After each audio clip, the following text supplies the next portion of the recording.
Trong video hôm nay, tôi sẽ sinh tồn trong map The Island ARK Ascended. Nó sẽ có thể là một trải nghiệm hoàn toàn mới đối với tôi. Nghe nói phiên bản game này, những map của game được sửa đổi khá là nhiều thứ và đồ họa của nó cũng được xịn sò hơn. Không biết là máy tôi có thể chịu nổi được không nữa. Và diễn biến của video này như thế nào? Thì ngay bây giờ anh em hãy chuẩn bị một tô cơm thật là to và chúng ta cùng bắt đầu nào. Wow, anh em coi này, cái đồ họa game nó đẹp vãi chưởng, mà đổi lại thì nó cũng khá là lag nha. Ơ bố tiên sư con chó này, vừa mới vào game thôi mà, trên người còn mỗi cái khấu dai thôi mà cũng cố gắng cướp cho bằng được. Trời ơi, nó dí dai vãi chưởng ạ. Lúc tôi chui được vào cái bụi cây thì nó mới mất dấu và không đuổi theo tôi nữa. Nhờ thế mà tôi mới có cái khoảng thời gian trống để bắt đầu đi farm tài nguyên cơ bản và làm một bộ công cụ bằng đá kèm với bộ đầu fiber để bảo vệ thằng đệ của tôi. Hiệu ứng farm trên cái phiên bản này nó khác khá là nhiều so với bản cũ. Đá nó không có vỡ văng tung tóe nữa, thay vào đó nó sẽ nứt và vỡ vụn ra như này. Trông có vẻ như này sẽ đỡ lag hơn nhiều đấy. Trong lúc đó tôi có gặp một ai đó, thân hình lại vừa béo lại vừa tròn. Tôi quăng bola chói lại xem ai. Ủa sao anh chưa có chân em? Anh ơi. Đây Em đó anh ơi. đây anh Tháo. Nếu như các bạn chưa biết thì trong series này tôi sẽ không chơi một mình đâu, mà tôi sẽ chơi cùng một thằng em mới quen. Nó cũng làm YouTube luôn. Kênh của nó là Jay Online. Nếu video được anh em ủng hộ nhiệt tình thì anh em bọn tôi sẽ chơi cùng nhiều hơn trong những video sắp tới. Ui, ngay trong bọn tôi khởi đầu nó có xuất hiện một con Baryon X. Đúng ra bọn này nó nên xuất hiện ở đầm lầy, mà thích quá nó lại ở đây nhở. Và anh em nghĩ là bọn tôi sợ nó? Tôi không nhớ là con này nó có thể trói được bằng bola hay không. Tôi đã quăng thử và không trói được. Bọn tôi xách cây giáo ra để xiên nó luôn. Anh ném bola rồi. Từ từ anh, em đang chưa chơi xong mà. Anh ném rồi. Chơi nó. Đánh đó. Mày. Ui rồi, anh chết rồi. Ủa sao nó mạnh như vậy? Ui, nó level 2 sao nó mạnh thế nhở? Hai thằng level mười mấy cộng lại còn gấp đôi nó, gấp 10 lần nó đớp cho mấy cái cúc à. Nó chỉ có level 2 thôi, ấy thế mà hai anh em chật vật mãi không giết được nó. Ồ, hình như là có vẻ nó đang bị kẹt xác thì phải. Tôi nhanh tay đi lấy lại tài nguyên và làm một bộ cung tên rồi đứng ở bên bờ bên này để bắn nó. Sau khi bắn trúng nó thì chắc chắn là không đứng đó được, mà tôi sẽ chạy lên một cái chỗ cao hơn để nó không thể leo lên được. Cứ tưởng rằng như thế sẽ không làm khó được nó, nhưng ở phiên bản này bọn nó khá là khôn, bọn nó biết tìm đường đi lên luôn mà, chứ không có bị ngu đứng bên dưới đó chờ bị bắn đâu. Ui nó khổ lắm anh ơi. Chơi luôn. Chạy. Ủa sao anh chạy mọi em? Anh qua đây đã ơi. Anh chạy được rồi. Hên quá anh, nó không lên tới đây. Đang tay kết không? Để anh bắn. Mày. Ok. Mày. Chào. Sau một lúc vật vã thì bọn tôi cũng giết được nó. Nó chỉ có level 2 thôi đó. Con đó mà cỡ 200 cấp nhở, thì chắc là bọn tôi bị farm kill ở đó luôn đấy. Tầm này thì anh em bọn tôi sẽ cần tìm một chỗ để làm nhà, nhưng chỉ mới đi được có mấy bước thôi thì thời tiết nó lại lạnh bất thường. Trong khi fortitude của tôi cũng không phải là thấp, tôi tăng nhiều lắm rồi đấy mà không chịu nổi. Tôi thì lại phải quay lại cái bờ biển và dựng một chỗ ở tạm để chuẩn bị đồ đạc trước đã. Trong phiên bản game này thì sẽ có trường hợp như này đây. Một con thú bình thường nó sẽ dắt theo một con baby, và bọn tôi có thể lợi dụng cái điều đó để bắt cóc bọn nó về nuôi. Nhưng vì là có thú baby cho nên bất kể con nào trong thế giới này, bọn nó đều có khả năng tấn công lại, ngay kể cả con Dodo luôn. Dễ hơn thì cũng sẽ có cái giá của nó cả. Ngoại hình của thính cũng được thay đổi luôn này. Trên phiên bản này cái thính nó như cái phi thuyền của người ngoài hành tinh luôn đấy. Bên ngoài thì thế chứ bên trong thì không khác gì cả, vẫn là những cái món đồ quen thuộc thôi. Nhưng mà nhìn qua cái hiệu ứng của nó cũng hay phết đấy chứ. Quay lại với cái mục tiêu kiếm chỗ làm nhà. Bây giờ tôi sẽ cần phải phân ra cái số thịt trong người của tôi ra để cho nó thối nhanh hơn. Sau khi đã có thịt thối thì bắt đầu chế một mớ narcotic và làm một mớ tên ngủ. Bọn tôi sẽ đi tìm thú bay như kiểu là bờ te để bắt. Phải có một con thú bay vào thời điểm này thì bọn tôi mới chuyển nhà thuận lợi được. Nhưng bờ te trong cái phiên bản này nó bay không biết mệt hay sao ấy, đứng chờ nửa tiếng đồng hồ không thấy nó đáp xuống luôn mà. Cho đến khi tôi ném được cái bola để trói nó xuống thì lại gặp ngay cái con cấp thấp. Cấp của nó thì chỉ có 5 thôi. Chỉ số của một con cấp 5 thì chắc là không chở nổi tôi luôn chứ nói gì là chở đồ. Rất lâu sau thì tôi có tìm được một con Pte ưng ý. Cấp của nó là 212 luôn. Màu của nó cũng khá là đẹp nha. Phải là cấp độ như thế này thì mới có thể giúp bọn tôi bay xa hơn và chở đồ được nhiều hơn. Trong lúc chờ nó ăn và tỉnh, tôi sẽ đi săn vài con sam biển để lấy chi tin và làm yên cưỡi cho nó. Sau một lúc thì con Pte nó cũng đã tỉnh rồi đây. Tôi dắt nó về căn cứ tạm và làm cho nó một cái yên cưỡi.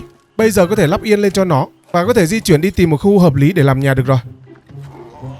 Bọn tôi thu gom những món có thể lấy được trong nhà mang theo. Cái gì nặng quá thì sẽ bỏ lại hết, vì khi tìm được cái chỗ ở mới thì sẽ có thể farm lại được hết mà.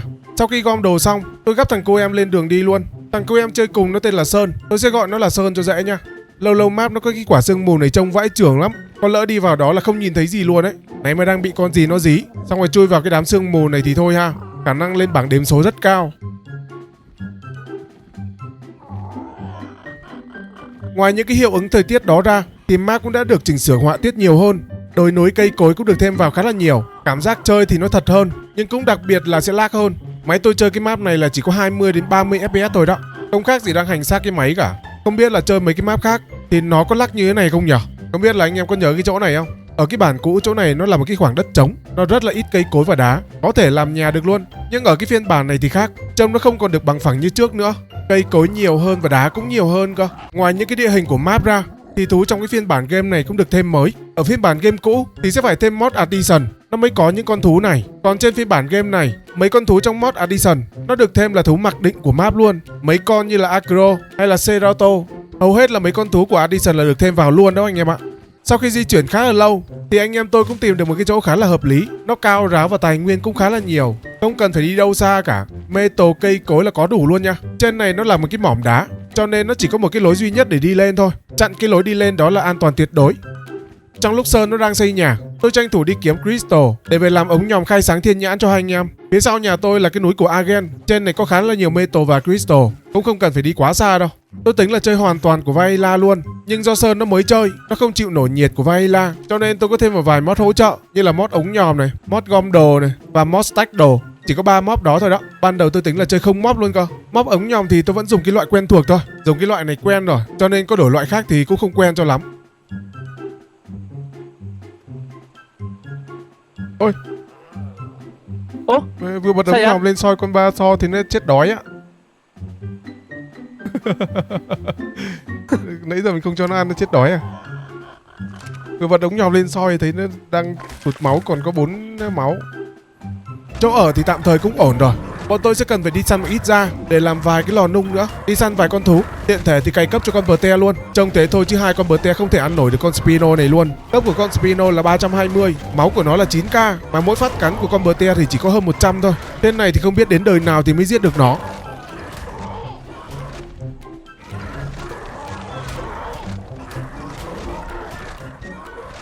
Cái lối lên nhà tôi chưa kịp chặn lại, thế nên là lâu lâu sẽ có một con nó ghé thăm như này đây. Cái nãy mà không có ai ở nhà thì chắc là tan nhà nát cửa mất.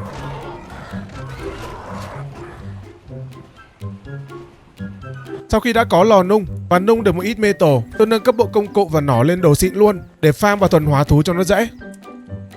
Và tôi nghĩ là farm tay nó sẽ khá là cực, tôi nên đi bắt mấy con thú farm về để giải quyết vấn đề đó. Nhưng để bắt mấy con thú nó dễ hơn thì tôi sẽ cần phải có một con Argen trước đã. Có một con Argen thì di chuyển thú nó cũng dễ hơn và farm tài nguyên cũng dễ hơn. Tôi ra sau núi nhà tôi tìm đại một con cấp cao. Ở đây tôi thấy một con cấp 186 và một con 240. Con 240 là cao nhất ở cái chỗ này rồi đấy. Không tìm được con thứ hai nào cấp cao như thế luôn, cho nên là tôi sẽ bắt nó nhá. Kiểu bẫy tôi dùng này thì chắc chắn là anh em không còn lạ gì nữa rồi đúng không? Hầu như là ai cũng dùng cái kiểu này thì phải.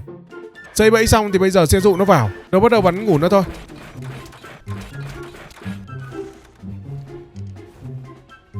Sau khi tôi bắt xong con Argen về, trong lúc đó thì Sơn cũng đã xây xong căn nhà rồi. Đúng hơn thì là gần xong thôi, chỉ còn thiếu một chút chi tiết nhỏ nữa là hoàn thiện rồi. Kiến trúc này nghe nói phải mua DLC thì mới có, tức là nó sẽ có bản vẽ riêng của vài căn nhà. Chỉ cần đặt mô hình ra và lắp nguyên liệu vô thôi, lợi thế của DLC đó. Mà căn nhà cũng đẹp phết đấy chứ. Sau khi bắt xong con Argen, bây giờ tôi sẽ đi bắt thú farm. Để bắt thú cho thuận lợi, tôi sẽ đặt một cái bẫy đơn giản ở nhà. Trên bản game này thì vật liệu xây dựng nó được thay đổi rồi. Ví dụ như là chế một cái tường thì sẽ có thể thay đổi được nhiều vật liệu khác, nó gom hết vào một cái đó. Thế này thì cũng sẽ tiện hơn nhiều đấy. Căn cứ nhà bọn tôi đang thiếu khá là nhiều gỗ, cho nên tôi sẽ đi bắt một con gì đó có thể farm được gỗ. Ví dụ như là con hải ly cũng được này. Hiện đây thì nó đang có tổ, tôi sẽ mượn đồ của nó về dùng, khi nào không dùng nữa sẽ trả. Tiện thể thì bắt nó về để thuần hóa để làm thú farm luôn. Con hải ly thì nó có lợi thế, không chỉ là có thể farm được gỗ mà nó còn có thể farm được thát và rất nhiều quả mọng nữa. Chỉ có điều là không farm được fiber thôi. Trong lúc đó thì căn nhà cũng đã được hoàn thiện rồi. Nhà còn có thể gắn được skin nữa cơ mà anh em. Cái bản DLC đó nghe bảo hay lắm, nhưng chỉ hay với người máy khỏe thôi. Máy như của tôi thì khả năng là không chơi nổi đâu. Nhà cửa đã xong rồi, bây giờ có thể chuyển đồ và ở được luôn rồi đó. Sau khi chuyển đồ xong thì con Hải Ly nó cũng đã tỉnh. Đúng như tôi nói trước đó, cái sức farm của nó thì khỏi phải bàn luôn. Nó farm đúng đã luôn anh em ạ. Trái cây và gỗ là nó thầu được hết nha. Đây là cái số lượng mà nó farm được này, quá khủng khiếp. Mặc dù setting chỉ có x3 thôi đó. Trong lúc đi loanh quanh khám phá, tôi có gặp con Ceratosaurus, nó cũng là thú của mod Addition luôn đó. Nhưng trên phiên bản này thì là thú mặc định rồi. Nghe bảo cách thuần hóa của bọn này nó cũng giống cái mod Addition luôn. Nghe nói vậy thôi chứ phải thử thì mới biết được. Thuần hóa bọn này thì chắc là để tính sau đi. Bây giờ anh em tôi phải đi bắt thú farm trước đã. Trong lúc Sơn đang đi bắt một con thú farm đá, tôi sẽ đi thuần hóa một con Ankylo. Chả hiểu sao tìm Ankylo mãi không thấy, phải qua tận khu băng tuyết thì mới có. Mà cấp thì chỉ có 160 thôi, cũng không được cao cho lắm. Sau khi tôi thuần hóa con Ankylo xong, Sơn nó cũng mang về một con Doe farm đá rồi đây. Tính ra chơi chung chia việc ra nó nhàn hạ ghê. Vấn đề farm thì cũng đã tạm ổn rồi. Tiếp theo là về việc di chuyển thú và mang thú theo trong người thì chắc chắn là phải dùng đến Cryopop rồi, đồ của Vanilla đó. Cũng không biết là cái bản game này nó hoạt động thế nào. Hiện tại nguyên liệu chế tạo nhà tôi chỉ thiếu dầu thôi. Tôi phóng sang khu băng tuyết để đi khai thác luôn. Ngoại hình của mấy quặng dầu cũng được thay đổi khá là nhiều. Nó không còn là mấy cái quặng đen bóng nữa, mà nó chuyển sang một cái màu gì đó trông khó nhìn hơn. Cái này mà kê sát với đá thì khả năng là khó nhận ra luôn đấy. Bọn cánh cụt ở bên này thì nó sẽ tấn công lại luôn nha.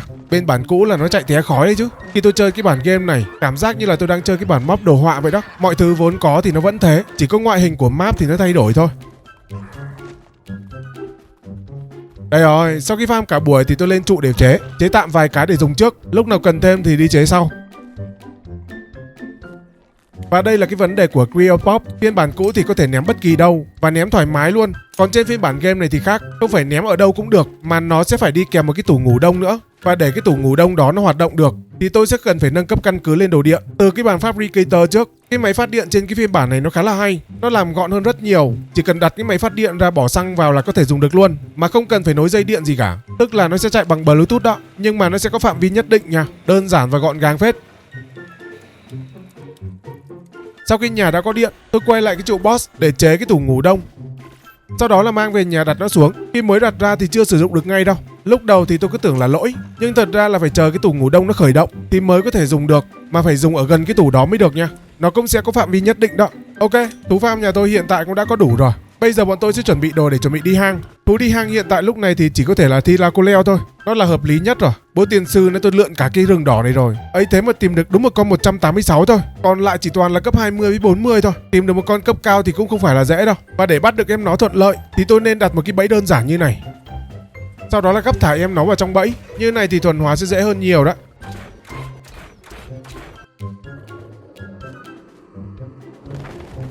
Sau khi thuần hóa xong, tôi mang em nó về nhà để làm in cưỡi, rồi mang đi cày cấp để chuẩn bị đi hang.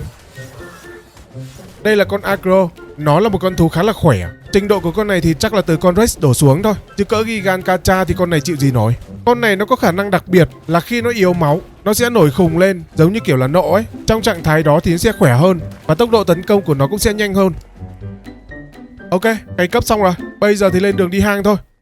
Bọn tôi sẽ đi hang từ dễ đến khó. Đầu tiên là cái hang dưới chân núi lửa. Cái hang này thì tôi thường gọi nó là hang rơi. Theo như tôi thấy thì nó là cái hang dễ nhất đó. Cái lối vào của nó khá là hẹp. Con Thylacoleo nó cũng không có to, nhưng mà chui qua vẫn không lọt. Nếu ném trực tiếp cầu vào bên trong thì không được. Nó yêu cầu cần phải có tủ ngủ đông ở gần thì mới có thể sử dụng được. Nhưng cũng may là tôi có chuẩn bị cho cái trường hợp này rồi. Tôi cũng mang theo trong người là một cái tủ ngủ đông và một cái máy phát điện nữa anh em ạ. Chỉ cần đặt hai cái món đó ngoài cửa thôi là có thể sử dụng được rồi. Ui, đây là khung cảnh trong hang này.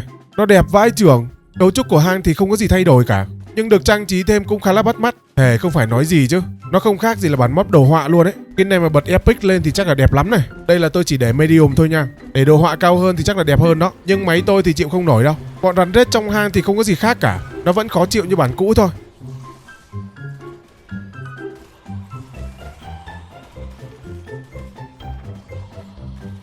Cái khu vực artifact thì vẫn thế, nhưng vì cái đồ họa mới cho nên nhìn nó đẹp hơn.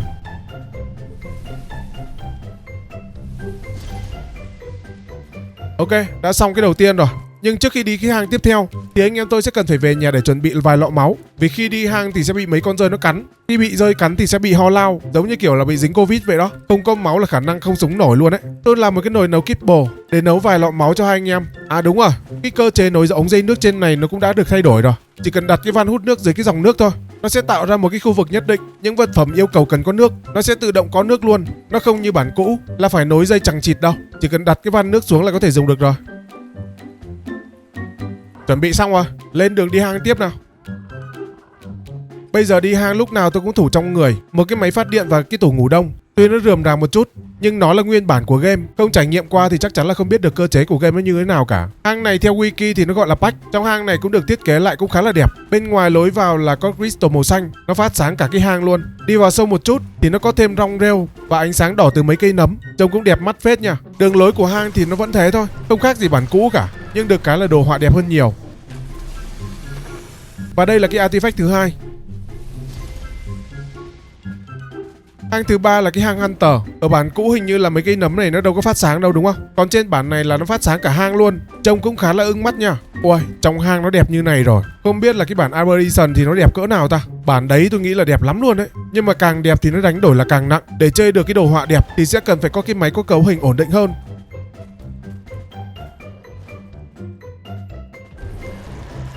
Ui, bọn rết dưới này nó đông thế nhở. Bình thường tôi không có đi hang bằng Thylacoleo, toàn đi bằng Megatherium thôi. Megatherium thì nó hơi to, nhưng nó đi vào trong mấy cái hang này thì tuyệt vời. Thylacoleo gặp mấy con rết thì cũng hơi quá sức nha.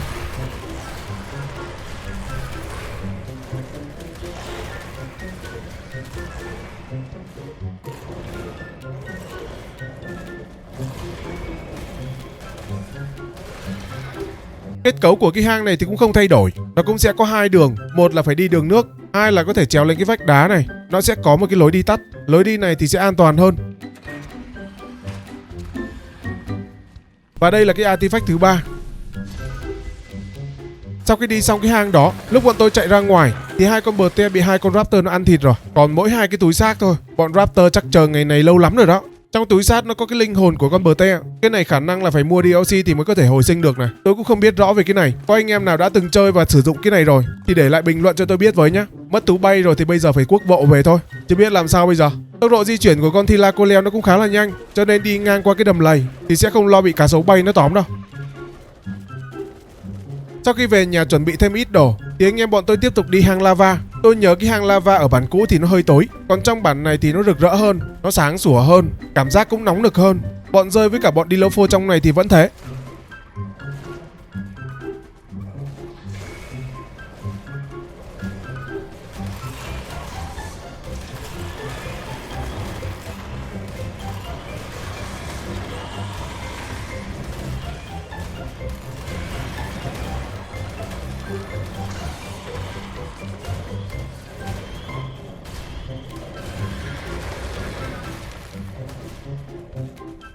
Lava cũng được thiết kế lại cái ngoại hình, trông nó cũng nguy hiểm hơn đấy. Và đây là cái artifact thứ tư.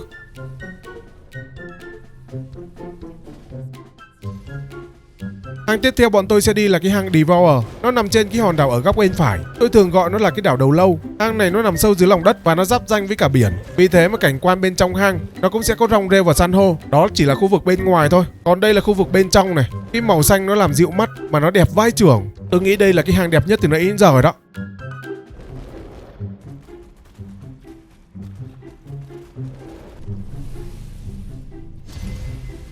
Sau khi lấy xong được cái artifact thứ 5, bọn tôi tiếp tục sang khu băng tuyết để đi hang tiếp. Bên khu băng tuyết thì nó có hai cái hang, sẽ có một cái hang dễ và một cái hang khó. Bọn tôi sẽ đi cái hang dễ trước. Bình thường đi cái hang này, tôi sẽ phải mang theo shotgun để giải quyết cái bọn rơi bên trong này. Nhưng nay có hai người cho nên là tôi sẽ cầm cây cung luôn. Cây cung này cũng 700 đam nha, chứ không phải là hàng Shopee đâu. Ấy thế mà vẫn bị bọn rơi nó dí cho tí thì cúc. Nên là tôi tăng fortitude khá là nhiều, cho nên là khi bị dính Covid thì sẽ không sao cả.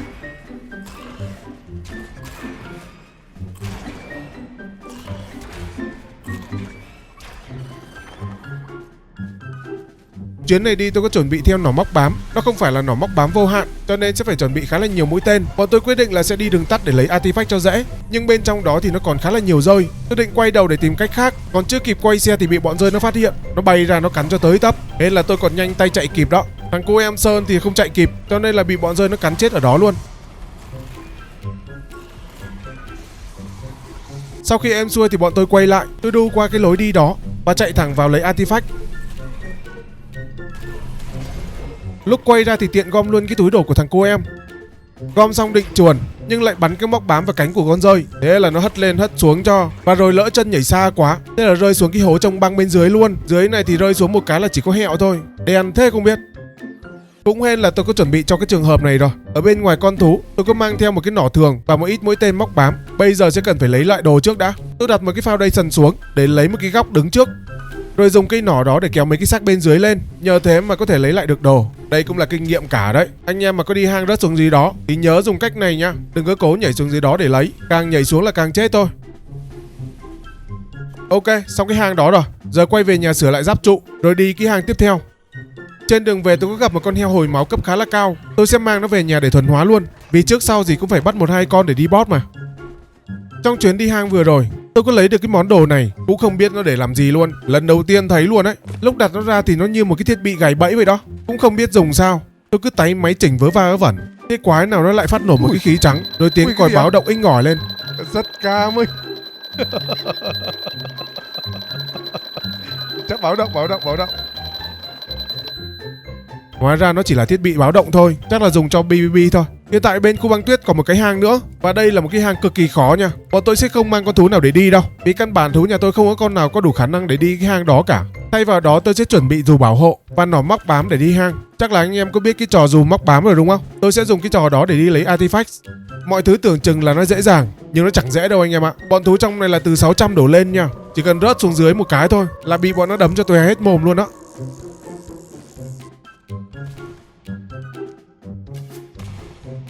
Trong quá trình đó thì tôi có lút được một cái găng tay, chỉ số giáp của nó là 1k2 luôn. Nguyên liệu chế tạo thì chỉ cần hơn 700 metal thôi. Nó là rẻ lắm luôn đấy. Cái này kiếm được nguyên bộ là đi đánh boss khỏe luôn đấy. Sau kìa, chạy nhanh.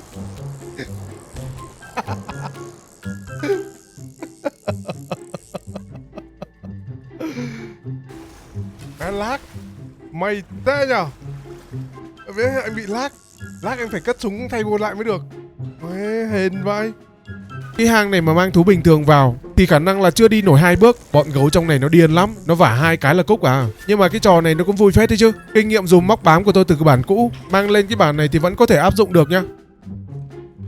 Nhưng thằng cu em tôi thì nó lại không được may mắn như thế. Nó bị bọn thú dí cho chạy té khói, thậm chí là bị đấm chết luôn cơ. Nên cho nó là tôi có chuẩn bị khá là nhiều thứ trong người. Có luôn một cái foundation với một cái giường để cho em nó có thể hồi sinh lại được bên trong này, và để em nó có thể lấy lại được đồ. Tôi sẽ hỗ trợ bằng cách là dụ bọn thú đi xa, thậm chí là phải bắn chết vài con thì Sơn nó mới có thể lấy lại được đồ. Ôi, càng vào sâu thì thú nó càng đông. Bây giờ chỉ cần trượt tay một cái thôi là được tẩm quất massage miễn phí luôn. Anh em mà có muốn chơi cái trò giống như tôi thì nên chuẩn bị vài chục hoặc là hơn trăm cái mũi tên nha. Tôi mang theo đâu đó cũng phải gần 100 cái đấy. Rồi thì mang theo khoảng 20-30 cái là dư rồi.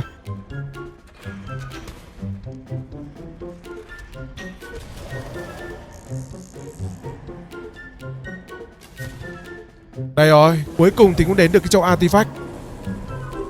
Và đây là cái artifact thứ 7. Lúc vào thì cảm thấy nó khó, nhưng lúc ra thì nó khá là dễ. Thậm chí là tôi dùng nó móc bám như người nhện đang đu luôn.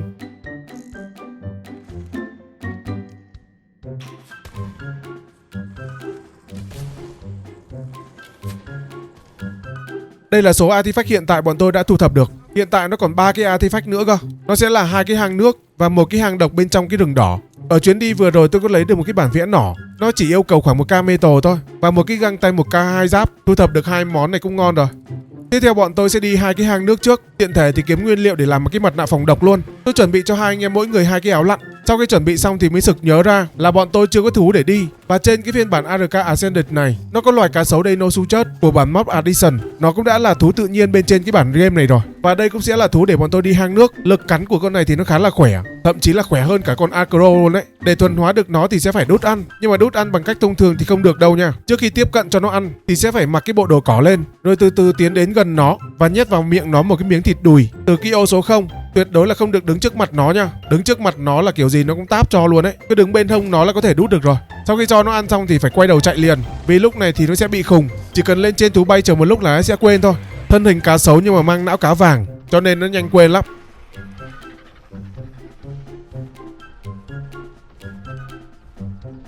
Sau đó cứ tiếp tục như thế, chờ cho nó há mồm ra, rồi cho nó ăn thêm miếng thịt nữa là xong rồi.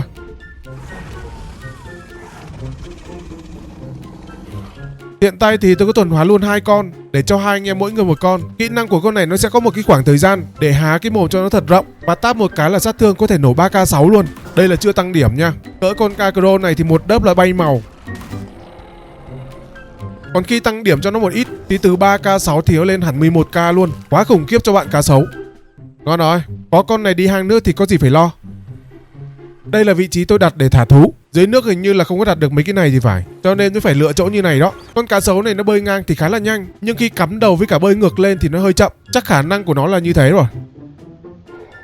Đây là cái hang nước ở góc 3 giờ của bản đồ. Trước tôi chơi cái chế độ khó, bên trong cái hang này cá nó đông lắm. Nhưng đợt này chơi thì có vẻ như là nó hơi dễ nha. Thậm chí là không có cả sứa nữa cơ. Tôi cũng đang tò mò không biết là sứa nó giật điện thì có rớt yên không. Nếu không rớt yên thì con này đi hang là chân ái rồi. Nó không có sứa, nhưng đổi lại nó có một cái loài cá mới. Loài cá này hình như là của Addison luôn. Trên phiên bản này cũng là sinh vật của map luôn rồi. Tên của nó là Cyphax Tinus. Nó là thú mặc định của map. Trong hang thì không thể thuần hóa được đâu. Tí nữa ra ngoài tôi kiếm một con để thuần hóa thử.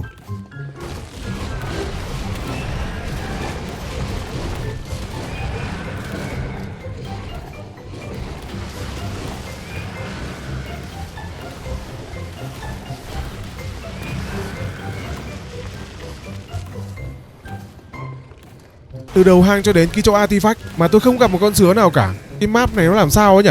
Khó hiểu thật sự.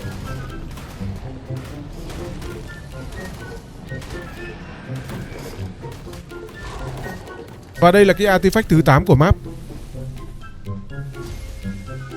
Anh em tôi tiếp tục đi cái hang nước thứ 2. Vừa mới đến cửa hang thì gặp con cá lúc nãy, con Cyphax Tinus. Bên ngoài thì có thể thuần hóa được. Tôi cũng tò mò về nó, cho nên là tôi sẽ thuần hóa nó luôn.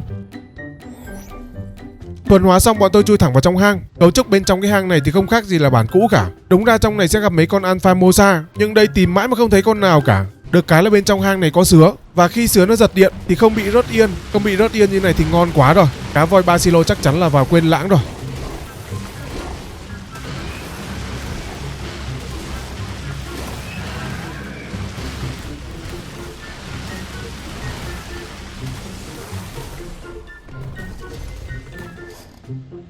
Artifact thứ 9 cũng đã có. Còn một cái hang độc cuối cùng ở bên rừng đỏ. Bọn tôi quay về nhà lấy ngọc trai đen để chế tạo vài nguyên liệu và chế cho hai anh em mỗi người 2 đến 3 cái mặt nạ phòng độc.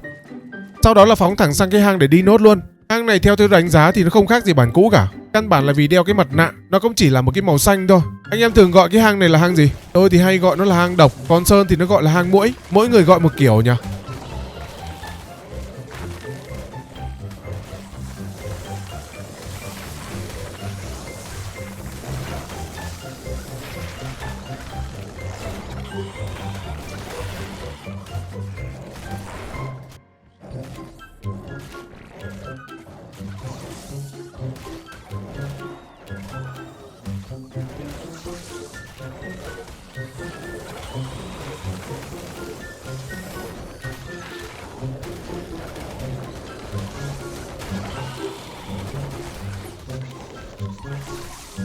Và cứ tưởng chừng là chuyến đi này nó vô cùng là thuận lợi cho đến khi Ổn anh, ổn anh. chạy. Ủa? Ấy, ui giời. Trời ơi, em nhảy lên con đấy anh lên không được. Ôi em định cứu anh. Thế anh đang nhảy lên con đấy em nhảy lên ạ. Anh định nhảy lên cứu anh. Nhảy lên cứu cũng được, để anh ngồi lên trên yên là anh sống rồi. Thằng cô em nó không biết ý đồ của tôi anh em ạ. Thành ra là nó báo tôi một mạng, nên là vẫn có thể mang đồ ra được đó. Sau đó bọn tôi tiếp tục đi sâu vào bên trong hang, vừa để khám phá và vừa để kiếm đồ luôn. Nhưng lúc tôi đang lút đồ, bất ngờ có mấy con nhện từ đâu nó phóng ra. Nó đớp cho mấy cái chạy không kịp, thế là hẹo luôn tại chỗ.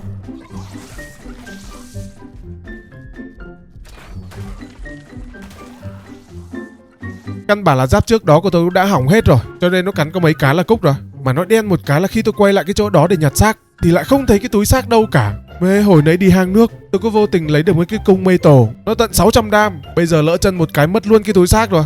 Chịu rồi, cái này là do lỗi map chứ không phải là do tôi nha. Đen thôi, đỏ quên đi. Tôi cũng lỡ rồi, lấy artifact rồi chuồn thôi. Và đây là toàn bộ artifact của map. Hiện tại anh em bọn tôi đang dự tính không biết là bắt con gì mới để đánh boss cho nó lạ. Anh em có ý tưởng gì đánh boss từ mấy con thú của Artisan cho nó thú vị hơn không? Nhớ để lại bình luận cho anh em tôi biết nhé. Và nếu anh em thích bọn tôi chơi chung như này thì hãy ủng hộ nhiệt tình cho 2 video của anh em tôi bằng cách là bấm like video và bấm đăng ký kênh để cho bọn tôi có động lực làm những nội dung hay hơn trong tương lai nhé. Cảm ơn anh em đã xem video. Xin chào và hẹn gặp lại video tiếp theo. Bye bye.